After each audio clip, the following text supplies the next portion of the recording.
Ole and Lena were at the drive-in movie, and Ole says, "Say, Lena, you want to get in the back seat?" And he winks. Lena says, "No, Ole, I used to soon stay up here with you." Now, one day, Ole and Lena walk into a fancy grocery store. "Will you look at that, Ole? They got these green fuzzy potatoes." "Those aren't potatoes, Lena, those are kiwis. What they used to make the shoe polish." Sven and Ole were out hunting when there was a terrible accident. Sven accidentally shot Ole. Sven was horrified. He ran to his friend crying, "Ole, Ole, I save you. Hang on until I get you to the hospital." In the emergency room, Sven says, Doctor, is Ole going to live?" The doctor said, "To tell the truth, he'd have a better chance if you hadn't gutted him first." Now, 3 dead bodies turn up at the mortuary all with smiles on their faces. The coroner calls the police to tell them what happened. The first body was Frenchman, 80 years old, died making love to his mistress. A second body was a Scotsman, 25, won £1,000 in the lottery, spent it all on whiskey and died of alcohol poisoning. The third body was Sven, Norwegian from Minnesota, struck by lightning.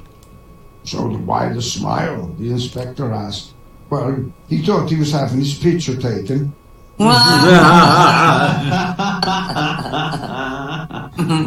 Now, Ole was the only Lutheran in his little town of Old Class, filled all with Catholics.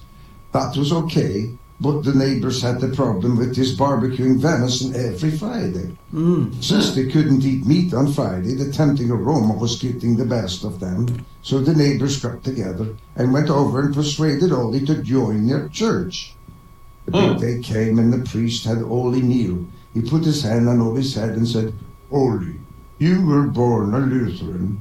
You were raised a Lutheran. And now," he said as he sprinkled some incense over Ole's head, "now you are a Catholic." Ole was happy and the neighbors were happy, but the following Friday evening at supper time, there was again that aroma coming from Ole's yard. The neighbors went to talk to him, and they approached the fence. They heard Ole saying, "You were born a white-tailed deer, you were raised a white-tail, and now," he said with a sprinkle of seasoning, "now you are a walleye trout."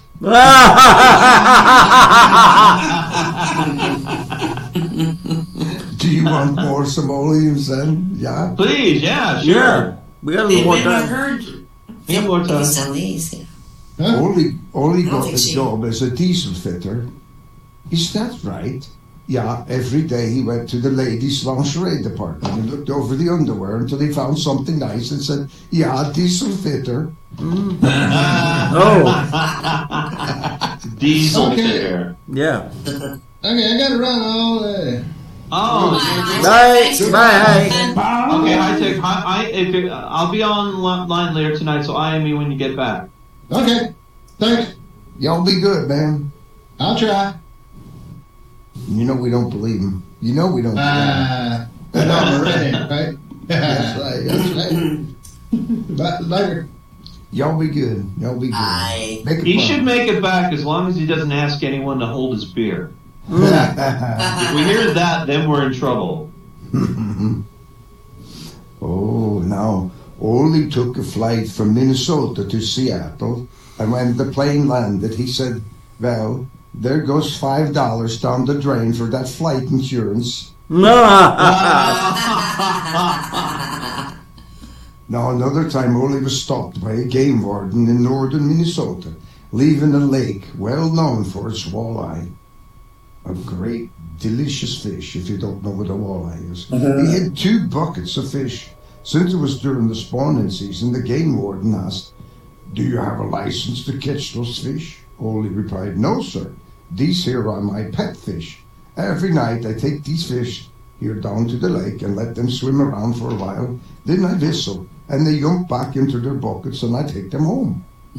"That's a bunch of hooey," said the game warden. "Fish can't do that." Ole said, Well then, I'll just show you. Ole poured the fish into the lake and stood waiting. After several minutes, the game warden turned to Ole and said, well, what? Responded Ole. When are you going to call them back? Call who back? Asked Ole. What fish? So you see, Ole's not so dumb after all, is he? He let the evidence just you him away. Yeah. All right, I tell one more. Lena went to the local newspaper. I want to put the notice in the paper. Ole died. Oh, that's terrible, said the editor. Why don't you want the full obituary, Lena? No, said Lena. Just a notice. 2 words. Ole died. Fine, said the editor. But there's a 5-word minimum. So, can you just say more words? Is there anything else you might want to say? Lena said. Okay, make it. Ole died. Boat for sale. Oh, that's a good one.